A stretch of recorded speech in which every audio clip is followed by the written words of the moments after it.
11,000 কোটি টকাৰ এটা অনলাইন ট্ৰেডিং স্কেম সংঘটিত হৈছে অসমত।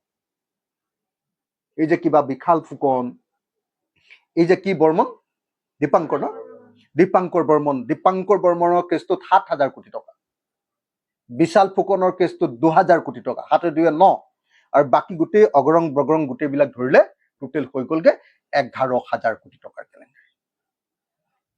এই 11,000 কোটি টকাৰ কেলেংকাৰীটোত যেতিয়া মন্ত্ৰীৰ নাম লাহে লাহে সোমাবলৈ ধৰিলে, হিমন্ত বিশ্ব শৰ্মাৰ আশে পাশেও দুজন এজন মানুহৰ ফটো চটো ওলাবলৈ ধৰিলে, মন্ত্ৰীবিলাকৰ পত্নীবিলাকৰ ফটোবিলাক ওলাবলৈ ধৰিলে। আকস্মিকভাৱে 9, 10 আৰু 11 তাৰিখৰ দিনা সোণাপুৰত উচ্ছেদ কৰি দিয়া হ'ল।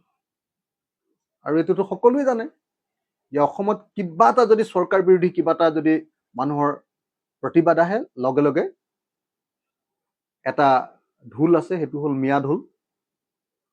মিয়াটোৰ ওপৰত ডগৰা কোবাই দি দিলে হৈ গ'ল আৰু লগে লগে ইছ্যু ডাইভাৰ্ট। এইটোৱে হ'ল সোণাপুৰৰ উচ্ছেদৰ মূল কাহিনী। আমি সকলোৱে জানো যে সোণাপুৰৰ উচ্ছেদটো সোণাপুৰৰ ট্ৰাইবেল মানুহক মাটি ঘূৰাই দিবৰ কাৰণে কৰা নাই। কেলে কৰা নাই মই কৈ দিম বাৰু এটা এটাকে আপোনাক। কিমান মাটি আছে সোণাপুৰত সেইটোও কৈ দিম। মোৰ হাতত একদম সম্পূৰ্ণ তথ্য আছে। গোটেই বিষয়বিলাকত লৈ আমি জড়িত নিজে, আমি ইমান দিন আন্দোলন কৰি আহিছো।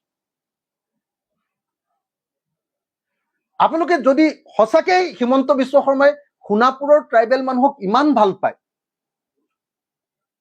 তেতিয়াহ'লে ডিমৰীয়াত সেই ট্ৰাইবেল মানুহৰ সমষ্টিটো কেলেনো SC সমষ্টি ঘোষণা কৰি দিলে?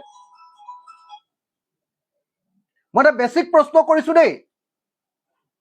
মই আশা কৰো আপোনালোকে বস্তুটো কেটচ কৰিব পাৰিব। যদি হিমন্ত বিশ্ব শৰ্মাই আমাৰ সোণাপুৰৰ, আমাৰ ডিমৰীয়াৰ, আমাৰ ক্ষেত্ৰীৰ ট্ৰাইবেল মানুহবিলাকক, তাৰ বড়ো, তাৰ তিৱা আৰু তাৰ কাৰ্বি মানুহবিলাকক যদি সঁচাকেই ভাল পায়, তেতিয়াহ'লে ডিমৰীয়াটো ট্ৰাইবেল সমষ্টি নকৰি সেইটো কেলে SC সমষ্টি কৰি দিলে? কাৰণ তাত হিন্দু বেংগলী মানুহ আৰু হিন্দু বাংলাদেশীও তাত আছে। আপোনালোকে সকলোৱে দেখিছে। তাত অকল এটা জাতিৰ মানুহক, মিয়া মানুহৰ ওপৰত উচ্ছেদ কৰা হৈছে। নন প্ৰটেক্টেড ক্লাছ কিন্তু অকল মিয়া মানুহে নাই তাত। কেলে? 2026 চনৰ নিৰ্বাচনীৰ প্ৰস্তুতিৰ অংশৰূপে মিয়া নামৰ এই কাৰ্ডখন আকৌ খেলিবলৈ আৰম্ভ কৰা হৈছে। এই সময়ত বিজেপি চৰকাৰৰ একমাত্ৰ বস্তুটো হ'ল মুছলিম বিদ্বেষ বিয়পাই দিয়া। উজনি অসমত যেতিয়াই বিজেপি বিৰোধী ঢৌ আহি গ'ল, যোৰহাট লোকসভা নিৰ্বাচনত হাৰাৰ পাছত এতিয়া উজনি অসমৰ মানুহে বিজেপিক খেদিবৰ কাৰণে প্ৰস্তুতি চলাই আছে। উজনি অসমৰ গাঁৱে গাঁৱে স্মাৰ্ট মিটাৰৰ বিৰুদ্ধে আন্দোলন চলি আছে।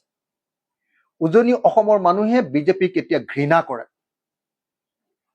লগে লগে ইছ্যু ডাইভাৰ্ট কৰিবৰ কাৰণে মিয়া ইছ্যুটোক